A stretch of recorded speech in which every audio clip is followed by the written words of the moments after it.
Ispoonsaraa kabajaa baankii Awaash guddaa galateeffannaa akka mooltan kabajamtoota daawwattoota keenyaa oduu ispoortii sa'aatii kanaan isinitti himaa oduu biyya keessaatiin nan eegala. Dorgommii ispoortii aadaa marsaa 26ffaa fi feestivaalli aadaa naannoo Oromiyaa dilbata dhufu kan eegalu ta'uu Koomishiniin Ispoortii Oromiyaa beeksise. Koomishinii Ispoortii Oromiyaa Naasir Huseen ibsaa saganticha ilaalchisuun miidiyaaleef kennaniin damicha guutuu Oromiyaatti dagaagsuun madda galii taasisuuf yaadamee hojjetamaa jiraachuu himaniiru. Kana kan karaa adda ta'een kan gaggeessine godinaaleen hundi karaa jennuun karaa hawwataa fi karaa nama hawwatuu danda'uun aanawwan isaanii sadarkaa gaditti wal dorgommii gaggeessanii sadarkaa godinatti immoo ulaagaa karaa guuteen wal dorgommii gaggeessuudhaan ispoortota ciccimoo godina isaanii magaalaa isaanii bakka bu'uu danda'an filachuun isaanii namoota haaraa fuula haaraa namoota dandeettii qaban argachuu keessatti iddoo waan qabuuf kanaafis madaallii keenya haga ammaa jiruun bara kan ispoortoonni ciccimoon muuxannoo qaban dandeettii qaban naannoo keenyas bakka bu'uudhaan injifannoo naannoo keenyaa mirkaneessuu danda'an ni argamu jenneeti kan eeynu. Dorgommii ispoortii aadaa naannoo Oromiyaa 26ffaa fi feestivaala aadaa gaggeeffamuuf karoorfamee hawwataa taasisuuf sadarkaa hundatti hojjetamaa turuu koomishinichi beekseera. Dorgommii ispoortii aadaa naannichaa dilbata dhufu eegaluun torban lamaaf magaalaa Laga Xaafoo Laga Daadhiitti gaggeeffamu irratti atileetonnii fi dhimmamtoonni biroo qajeelfamaaf of eeggannoo koronaaf kaa'ame eeguun kan hirmaatan ta'a kan jedhan Naasir Huseen deeggartoonni seericha kabajuun deeggaruu qabu jedhaniiru.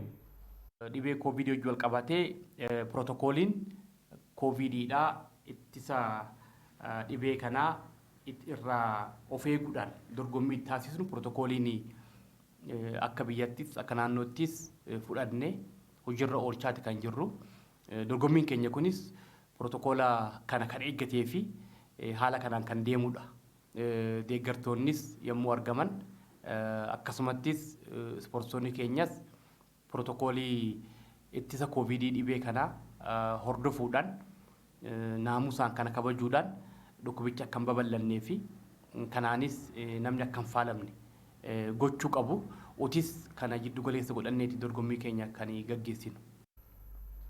Dorgomtootaaf meeshaalee of eeggannoo koronaaf barbaachisan dhiyeessuu dabalatee hojiilee biroo milkaa'ina sagantichaaf barbaachisan hundaa koomishinichi mijeessaa jiraachuun kan himame yoo ta'u dorgommichaan cinatti agarsiisni aadaa ni dhiyaatas jedhameera.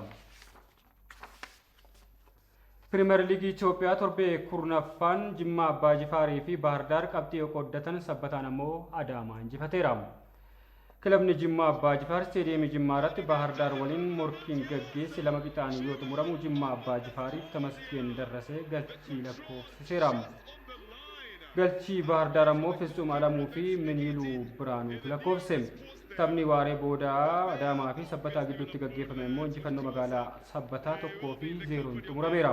Galchii tokkitti Sabbataa Daawit Istifaanos daqiiqaa 78ffaa irratti rukuttaa peenaaliitiin lakkoofsisuu danda'eera. It's very acute. It's very acute. Look at that. The goalkeeper is already on his knees. I'm not sure whether he wants to pray, but again, a sneak in. Goalkeeper not knowing where the ball is. What a way for Temesgen. The rest is score his second goal of the league. Well, for Sean Berid, he thought that he had covered literally every area there.